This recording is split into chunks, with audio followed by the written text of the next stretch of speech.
The sequel, with the most screen time according to early reviews, could see the studio re-editing the film and trimming Karl Urban's role, but it seems unlikely. Urban is the most high-profile actor in the cast, and they'll definitely leverage his star power.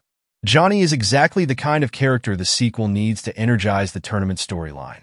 He makes his debut within the first 10 minutes, with Cole Young heading to Hollywood to recruit him. The casting of Urban raised eyebrows initially, but it's a deliberate choice. Johnny will be around 40, portraying a once great Hollywood star with a sprawling filmography, now fading in the movie. Cage will be a chosen one, destined by the Elder Gods to unite Earthrealm's fighters against an impending invasion. Fans of the games know that Johnny Cage is a pivotal figure, arguably the main protagonist of the franchise. His lineage ties to ancient cults that serve the gods, and before the tournament begins, he's already making moves, like trying to charm Sonya Blade. Expect this dynamic to play out in the sequel. There's reportedly much more humor in this installment, but the action is still front and center. Matt Brooks, who plays Jax, teased in an interview that there will be 28 fight scenes, up from the first movie's 17. That sounds massive, but with so many new characters entering the fray, it's not entirely shocking. Brooks also mentioned that Jax will have a deeper storyline this time, and the scale of the tournament will be unlike anything seen before. Early feedback praises the improvements in choreography, addressing complaints about the chaotic nature of the first movie's fights. The sequel aims to deliver slicker, more intense combat. The tournament, teased in the first film, will finally be the core of the sequel.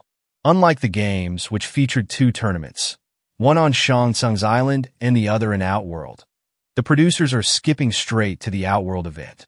Set photos have teased iconic locations like the Pit, Scorpion's Lair, and even Shao Kahn's throne room.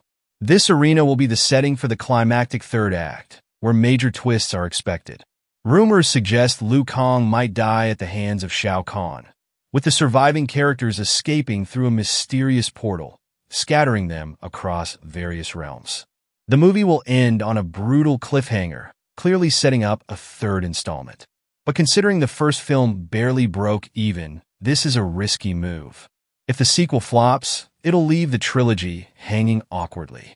Fans are particularly concerned about Liu Kang, who had a minor role in the first movie and might face an even harsher fate in the sequel.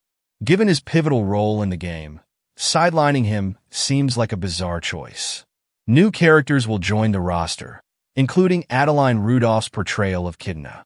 Early viewers have praised her performance as spot-on, sticking closely to her canonical origin.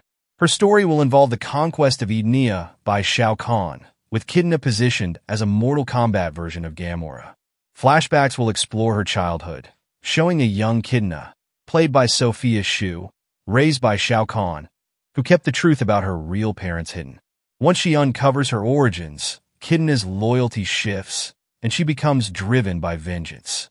While Melina won't return, having died in the first movie, Jade will take her place, portrayed by Tati Gabrielle.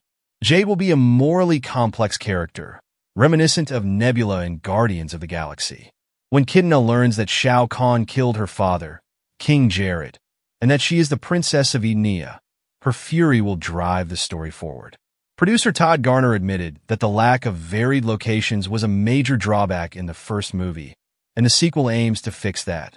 Edenia will play a crucial role, serving as the backdrop for a Game of Thrones-style narrative full of intrigue and power struggles.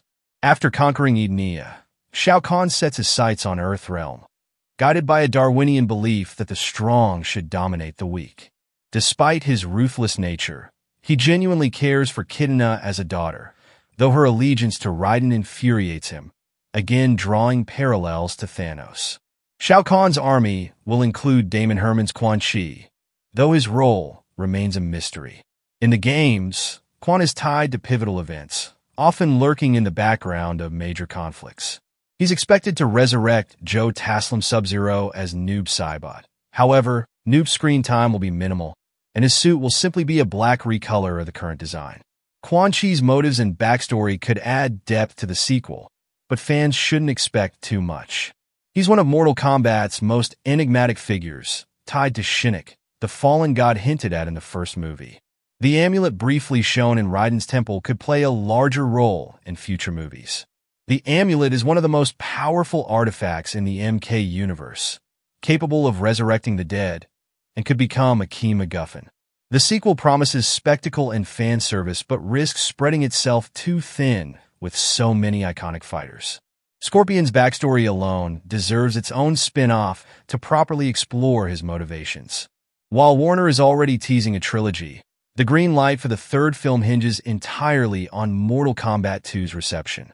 The fate of this cinematic universe is on the line, and as the premiere approaches, fans are eager to see if the sequel can live up to its potential. Stay tuned.